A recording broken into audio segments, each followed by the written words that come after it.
राजनीति में बहुत जरूरी होता है कि हमें मालूम हो कि हम किससे लड़ रहे हैं। రాజకీయాల్లో మనం ఎవరితో పోరాడుతున్నామో స్పష్టంగా మనకు అవగాహన ఉండాలి। जो शक्ति हमारे खिलाफ खड़ी है वो क्या है, ये समझना सबसे जरूरी चीज होती है। ఏ శక్తులైతే మనకు వ్యతిరేకంగా నిలబడ్డాయో అది మనకు స్పష్టమైన అవగాహన ఉండాలి। तेलंगाना में कांग्रेस पार्टी सिर्फ टीआरएस से नहीं लड़ रही है। తెలంగాణలో కాంగ్రెస్ పార్టీ కేవలం బీఆర్ఎస్ తోనే కొట్లాడడం లేదు। कांग्रेस पार्टी टीआरएस, बीजेपी और एमआईएम के खिलाफ लड़ रही है।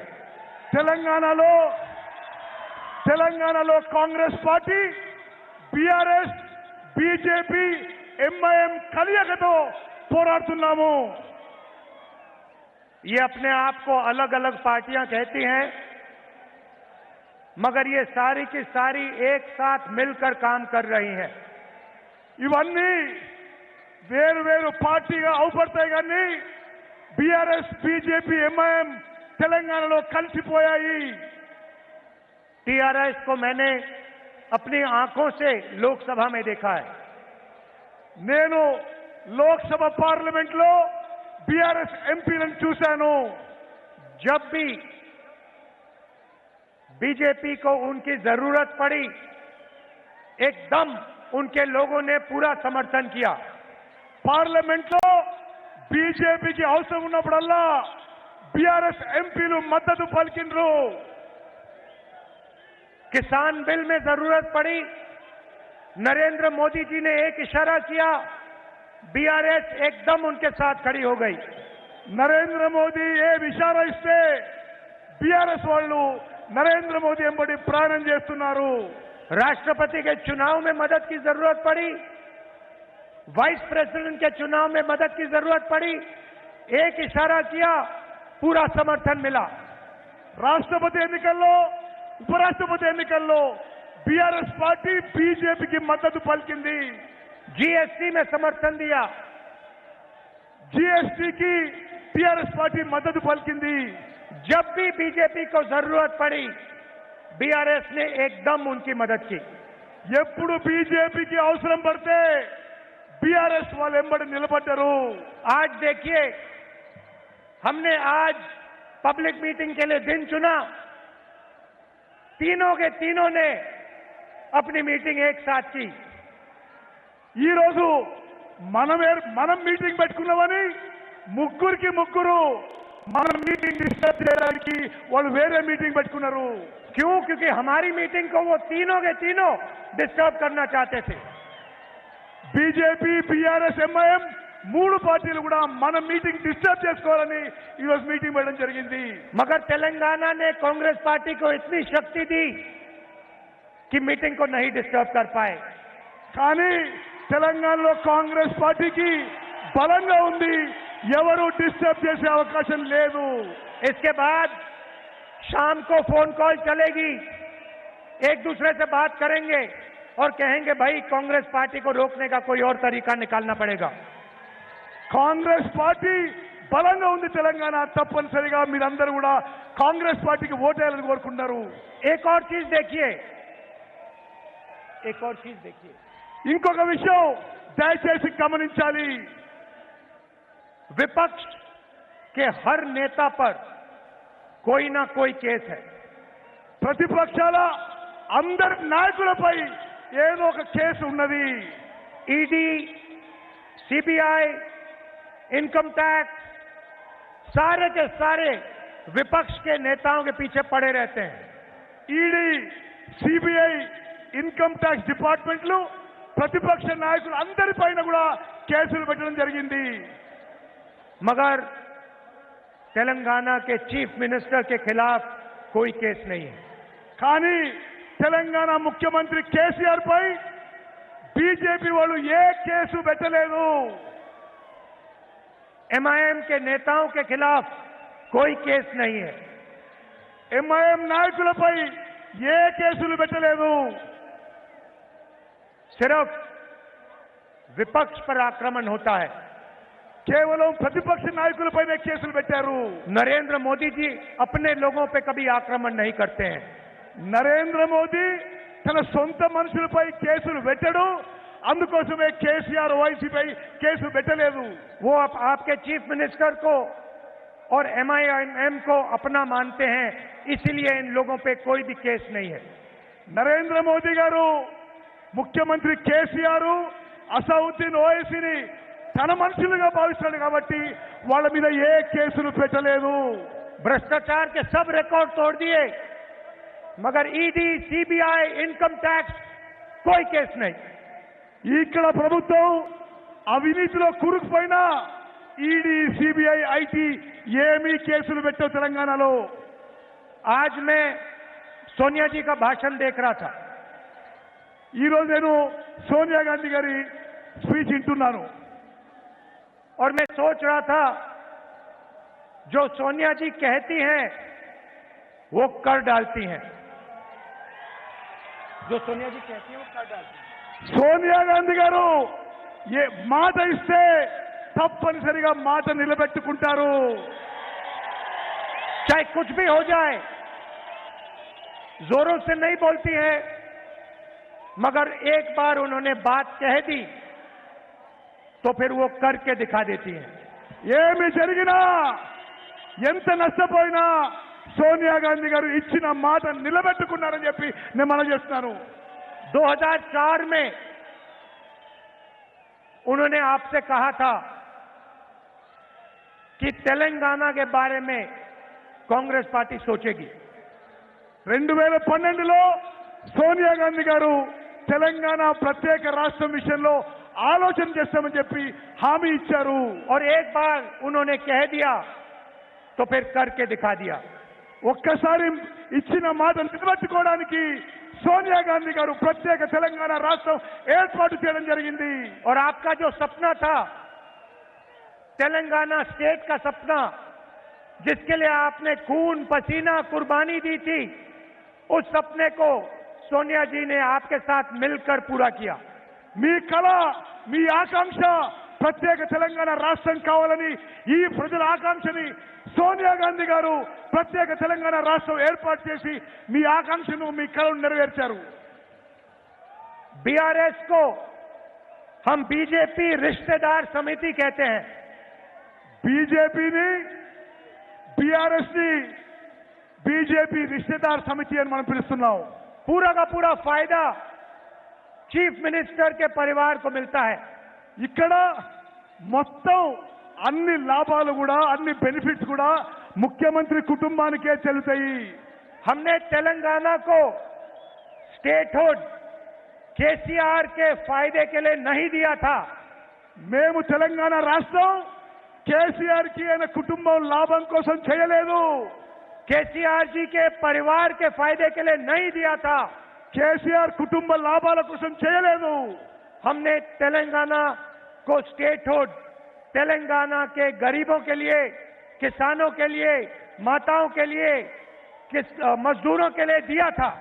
తెలంగాణ రాష్ట్రం మేము ఏర్పాటు చేసింది తెలంగాణలో రైతుల కోసం, పేదవారి కోసం, బలహీన వర్గాల కోసం, మహిళల కోసం, రైతుల కోసం తెలంగాణ రాష్ట్రం ఏర్పాటు చేసినాం.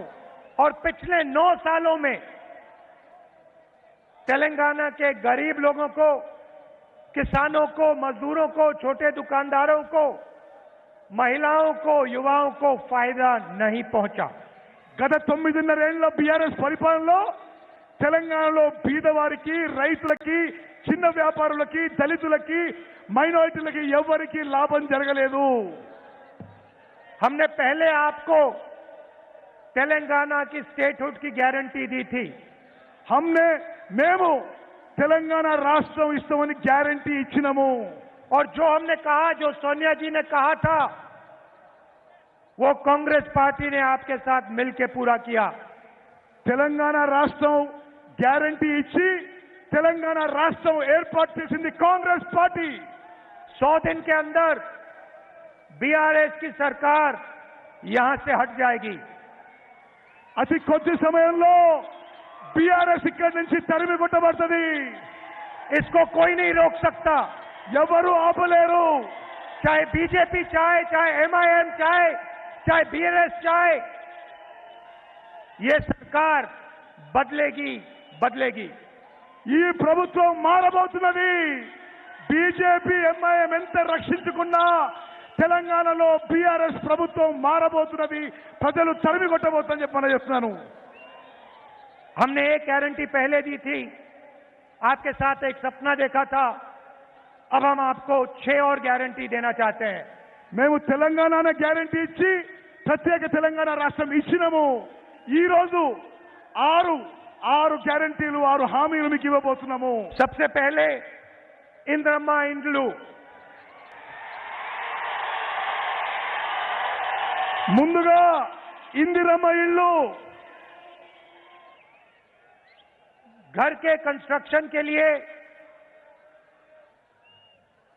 5 लाख रुपए उन परिवारों को जिनके पास घर नहीं है। ఇల్లు లేని వారందరికీ అన్ని కుటుంబాలకు కూడా 5 లక్షల రూపాయలు ఇవ్వబోతున్నాము. और 250 स्क्वायर फुट का घर तेलंगाना के जो मूवमेंट में लोग लड़े थे उनके लिए 250 గజాలు తెలంగాణ రాష్ట్రం పోరాటం చేసే వాళ్ళకి, తెలంగాణ ఉద్యమకారులకు అని చెప్పి పనిచేస్తున్నాను. तेलंगाना में जो भी लोग हैं, शायद आप टीवी पे इसको देख रहे हो, तेलंगाना में जो भी लोग हैं जिनके पास घर नहीं है, आप अच्छी तरह सुनिए। जैसे ही हमारी सरकार आएगी, आपके सिर के ऊपर एक छत आ जाएगी। తెలంగాణ రాష్ట్రంలో ఇల్లు లేని వాళ్ళందరికీ తెలంగాణలో కాంగ్రెస్ ప్రభుత్వం రాగానే అందరికీ ఇల్లు మంజూరు చేయబోతున్నాము. और जिन लोगों ने स्टेट के लिए लड़ा, उनको 250 स्क्वायर यार्ड का घर मिलेगा। ఎవరైతే తెలంగాణ రాష్ట్రం కోసం పోరాడారో తెలంగాణ ఉద్యమకారులకి 2250 గజాల భూమి ఇల్లు ఇవ్వబోతున్నామని చెప్పి మనం చేస్తున్నాను. दूसरा वायदा महालक्ष्मी, जो सोनिया जी ने अनाउंस किया। రెండోది మహాలక్ష్మి పథకం సోనియా గాంధీ గారు ప్రకటించారని చెప్పి నేను మనం చేస్తున్నాను. हर महीने महिलाओं के लिए 2500 रुपए, ప్రతి నెల ప్రతి మహిళకు నెలకి 2500 రూపాయలు ఇవ్వబోతున్నాము. नरेंद्र मोदी जी ने 1000 रुपए का सिलेंडर दिया, हम आपको 500 रुपए का सिलेंडर देने जा रहे हैं। నరేంద్ర మోదీ గారు మీకు గ్యాస్ సిలిండరు 1000 రూపాయలకి ఇచ్చారు. మేము రాగానే మీకు 500 రూపాయలకి సిలిండర్ ఇవ్వబోతున్నాము. कर्नाटक की महिलाएं आज कर्नाटक की बसों में मुफ्त में जाती हैं। కర్ణాటకలో కాంగ్రెస్ ప్రభుత్వం వచ్చిన తర్వాత ఆర్టీసీ బస్సుల్లో మహిళలకి ఉచిత ప్రయాణం. उन्होंने हमें बताया कि आपने हमारी जिंदगी बदल दी। వాళ్ళు మాకు చెప్పారు మా జీవితాలు మీరు మార్చేసిందని. कांग्रेस पार्टी की सरकार आएगी तो तेलंगाना की महिलाएं मुफ्त में बस में घूमेंगी। తెలంగాణలో కాంగ్రెస్ ప్రభుత్వం వచ్చిన తర్వాత మహిళలందరికీ ఆర్టీసీ బస్సుల్లో ఉచితంగా ప్రయాణం ఉంటుంది. तीसरा वायदा गारंटी गृह ज्योति, 200 यूनिट मुफ्त बिजली। మూడో హామీ అందరికీ 200 యూనిట్లు 200 విద్యుత్ యూనిట్లు ఉచితంగా ఇవ్వబోతున్నాము. चौथा वायदा युवा विकासम, నాలుగో హామీ యువకులకు లాభం చెందే విధంగా ఉంటుంది. 5 लाख रुपए तक कॉलेज के लिए असिस्टेंट युवाओं को, యువకులందరికీ వచ్చే కాంగ్రెస్ ప్రభుత్వం 5 లక్షల రూపాయలు ఇవ్వబోతున్నాము. कोचिंग फीस के लिए assistant, coaching fees coaching fees అంతా మీరు ఏం చదువుకున్నా కోచింగ్ ఫీజు వచ్చే కాంగ్రెస్ ప్రభుత్వమే భరిస్తుంది. 5वां वायदा 4,000 रुपए मंथली पेंशन हमारे बुजुर्ग लोगों को. అదే విధంగా పెన్షన్లు కాంగ్రెస్ ప్రభుత్వం వచ్చిన తర్వాత 4,000 రూపాయలు చేయబోతున్నాము. राजीव आरोग्यश्री 10 लाख रुपए हेल्थ इंश्योरेंस. అందరికీ ఆరోగ్యం కోసం 10 లక్షల రూపాయల వరకు రాజీవ్ ఆరోగ్యశ్రీ పథకం తీసుకురాబోతున్నాము. और आखिरी वायदा रायतू भरोसा 15,000 रुपए हर एकड़ हमारे किसानों को और 12,000 रुपए लेबरों को. రైతు భరోసా ప్రతి రైతుకి ఎకరానికి సంవత్సరానికి 15,000 రూపాయలు ఇవ్వబోతున్నాము. రైతు కూలీలకి సంవత్సరానికి 12,000 రూపాయలు ఇవ్వబోతున్నాము. भाई और बहनों, कर्नाटक के चुनाव में नरेंद्र मोदी जी ने भाषण दिया, कहा कि कांग्रेस पार्टी अपने वायदे पूरे नहीं करेंगे. కర్ణాటకలో నరేంద్ర మోదీ గారి ఎన్నికల ప్రచారంలో కాంగ్రెస్ ఇచ్చిన మాట నిలబెట్టుకోదు అని చెప్పడం జరిగింది. हमने कर्नाटक में गारंटी दी थी 5. కర్ణాటకలో 5 గ్యారెంటీలు ఇచ్చినాము. जिस दिन हमारी कैबिनेट की स्वेरिंग इन हुई उस दिन हमने ये गारंटी लागू कर दी. కర్ణాటకలో ఇచ్చిన మాట నిలబెట్టుకుంటూ ఏ రోజైతే కేబినెట్ ప్రమాణ స్వీకారం చేసిందో ఆ రోజే కర్ణాటకలో కాంగ్రెస్ ప్రభుత్వం మాట నిలబెట్టుకుందని చెప్పి మనం చేస్తున్నాను. और जिस दिन यहां पे कांग्रेस पार्टी सरकार बनाएगी उस दिन हमारी नई कैबिनेट ये 6 गारंटी आपको दे देगी. తెలంగాణలో ఏర్పడబోయే కాంగ్రెస్ ప్రభుత్వం ఇచ్చిన 6 హామీలని 6 గ్యారెంటీలని కేబినెట్ ప్రమాణం చేసిన రోజే అమలు చేయబోతున్నామని చెప్పి నేను మనం చేస్తున్నాను. सालों के लिए यहां की सरकार ने आपसे आपका धन लूटा. ఈ 9 ఏళ్ల పాటు ఇక్కడున్న బీఆర్ఎస్ ప్రభుత్వం మీ ఆస్తులు మీ సొమ్ము దోచుకున్నది. कालेश्वरम प्रोजेक्ट में 1 लाख करोड़ रुपए लूटा. కాళేశ్వరం ప్రాజెక్ట్ లో 1,00,000 కోట్ల రూపాయలు దోపిడీ చేయడం జరిగింది. धरनी पोर्टल स्कैम में आपकी जमीन छीनी. ధరణి పోర్టల్ స్కామ్ లో మీ భూములు లాక్కున్నారు. दलितों से जमीन छीनी. చాలా మంది నుంచి వాళ్ళ భూములు లాక్కోవడం జరిగింది. रायता बंधु से बड़े लैंड ओनर्स को फायदा मिला. రైతు బంధు నుంచి పెద్ద రైతులకి లాభం చెందింది. कितने लोगों के लिए घर बनाए. ఎంతమందికి ఈ టీఆర్ఎస్ ప్రభుత్వంలో ఇల్లు వచ్చింది? ఎంతమందికి ఇల్లు వచ్చింది? आपके आपके पब्लिक सर्विस कमीशन के पेपर लीक किए. Public service commission members paper leak చేస్తున్నారు. 2 लाख सरकारी वैकेंसी आपको नहीं दी. 2 లక్షల ఉద్యోగాలు ఇప్పుడు ఖాళీగా ఉన్నాయి. ये सब आपसे पैसे लूटने के अलग अलग तरीके हैं. మీ పైసలు మీ ఆస్తులు దోపిడీ చేయడానికి ఇవి వివిధ రకాల పథకాలని చెప్పి మనం చేస్తున్నాను. इसीलिए हम आपको आपका पैसा वापस देना चाहते हैं. అందుకోసమే మా ప్రభుత్వం రాబోతున్నది. మీ పైసలు మీకు వాపసు ఇవ్వబోతున్నాము. और ये जो हमने कहा है, आप कर्नाटक में चले जाइए, आपके पास में है यहां पे, आप जाइए कर्नाटक में जाइए और वहां किसी से भी पूछ लीजिए, महिलाओं से पूछिए, किसानों से पूछिए, उनसे पूछिए जो कांग्रेस पार्टी ने किया था वो करके दिखाया. పక్కనే ఉన్న కర్ణాటకకు పోయి అడగండి, రైతులను అడగండి, మహిళలు అడగండి, ఎవరిని అడగండి, కాంగ్రెస్ పార్టీ చెప్పిన మాట నిలబెట్టిందో లేదో. అందరూ కాంగ్రెస్ పార్టీ చెప్పిన మాట నిలబెట్టింది అని చెప్పి మీకు తెలియజేస్తారు. सारे के सारे लोग आपको कहेंगे जो कांग्रेस पार्टी कहती है वो करके दिखाती है. అందరూ చెప్తారు మీకు కాంగ్రెస్ పార్టీ చెప్పిన మాట నిలబెట్టుకుందనే విషయం మీ అందరికీ చెప్తారు. आप याद रखिए, देश में नरेंद्र मोदी जी पूरा का पूरा फायदा अदानी जी के लिए करते हैं। గుర్తుపెట్టుకోండి, భారతదేశంలో నరేంద్ర మోదీ మొత్తం లాభం అదానికి చేకూరుస్తున్నాడు। हर इंडस्ट्री में अदानी जी को फायदा मिला है।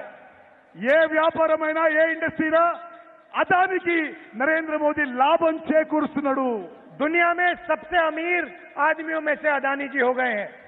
ఇప్పుడు నరేంద్ర మోదీ చేపట్టి అదాని ప్రపంచంలోనే ధనవంతుడైండు। मैंने पार्लियामेंट में अदानी जी के बारे में भाषण दिया और मेरी लोकसभा की मेंबरशिप को रद्द कर दिया। నేను పార్లమెంట్ లో మోదీ అదాని గురించి స్పీచ్ ఇస్తే నన్ను పార్లమెంట్ నుంచి రద్దు చేసిండ్రు, అనర్హుగా ప్రకటించని చెప్పి మనం చేస్తున్నాను। वैसे ही केसीआर जी पूरा का पूरा देश स्टेट का धन अपने परिवार को दिलवाते हैं। ఇక్కడ కేసీఆర్ మొత్తం ప్రజల ఆస్తిని, ప్రభుత్వ ఆస్తిని తన కుటుంబంలో పంచిపెడుతున్నాడు। इन दोनों की पार्टनरशिप है। వీళ్ళిద్దరిది పార్ట్నర్షిప్ ఉన్నది। मैंने तेलंगाना में आपको भ्रष्टाचार के बारे में अभी बताया। నేను తెలంగాణలో జరుగుతున్న అవినీతి గురించి ఇప్పుడే మీకు చెప్పిన अनेक उदाहरण दिए। మీకు చాలా ఉదాహరణలు ఇచ్చి ఇక్కడ ఎంత అవినీతి జరుగుతుందో చెప్పడం జరిగింది। मगर नरेंद्र मोदी जी ने कोई इन्वेस्टिगेशन नहीं किया।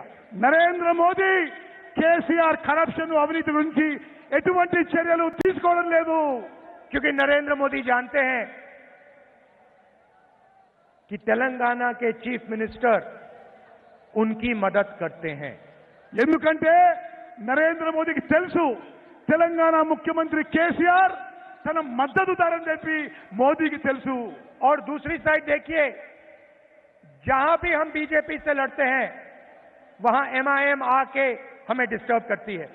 మరి వేరే రాష్ట్రాల్లో కూడా ఎంఐఎం పార్టీ కాంగ్రెస్ పార్టీని డిస్టర్బ్ చేస్తూ మీరందరూ గమనించాలి। ये तीनों एक पार्टनरशिप है, मिलकर काम करते हैं। ఈ ముగ్గురిది పార్ట్నర్షిప్, బీఆర్ఎస్ బీజేపీ ఎంఐఎంది ఒక పార్ట్నర్షిప్ అని చెప్పి మనం చేస్తున్నాను। और चुने हुए लोगों को फायदा पहुंचाते हैं। మరి వాళ్ళు ప్రజలకి నష్టం చేసిన విషయం కూడా నేను మనం చేస్తున్నాను। कांग्रेस पार्टी गरीबों के लिए, दलितों के लिए, आदिवासियों के लिए, पिछड़ों के लिए, कमजोर लोगों के लिए, किसानों के लिए, मजदूरों के लिए काम करती हैं। కాంగ్రెస్ పార్టీ నిరుపేదలకి, రైతులకి, దళితులకి, ఆదివాసీలకి, అందరికీ వెనుకబడ్డ వర్గాలందరికీ కూడా మద్దతుగా పనిచేస్తుంది। हमारे दरवाजे सबके लिए खुले रहते हैं। हमारे दरवाजे सबके लिए खुले रहते हैं। కాంగ్రెస్ పార్టీ దర్వాజాలు అందరి కోసం తెరిచి ఉంటాయి। बीजेपी हिंसा और नफरत फैलाती है, हम नफरत और हिंसा को मिटाते हैं, मोहब्बत फैलाते हैं।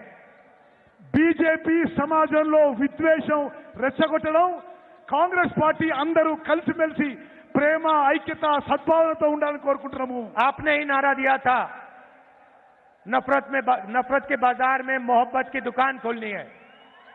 నేను చాలాసేపు చెప్పాను, ఈ విద్వేషం ఉన్న మార్కెట్లో ప్రేమతో ఉండే దుకాణం మేము తెరిచాము।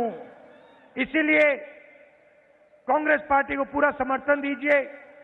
हमने एक गारंटी पूरी की, तेलंगाना को स्टेट बनाया, ये 6 गारंटी भी हम पूरी करके देंगे आपको। తెలంగాణ రాష్ట్రంలో రాష్ట్రం ఇచ్చినాం, ఈ హామీలు, ఈ 6 హామీలు నెరవేర్చాం। మాకు ఈసారి అవకాశం ఇవ్వాల్సిందిగా విజ్ఞప్తి చేస్తున్నాను। आप इतनी दूर दूर से आए, शाम का समय है, आपको वापस जाने में कष्ट होगा, इसके लिए आप सबको दिल से बहुत बहुत धन्यवाद। మీకు చాలా దూరం ప్రయాణం చేయాల్సి వస్తుంది, అందుకోసమే మనస్ఫూర్తిగా అందరికీ ధన్యవాదాలు తెలియజేస్తున్నాను। जय हिंद, जय तेलंगाना।